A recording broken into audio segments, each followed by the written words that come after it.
लाल कपड़ा लाल कपड़ा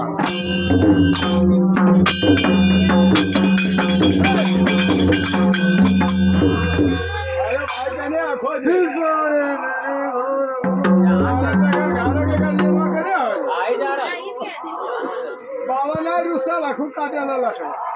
काय रुतीन बाबा हम फोन लगोयो बाबा हमरा जे पार लगलो जे कैलियो अब नहीं पार लग रहलो है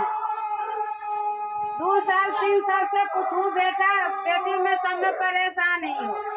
की करो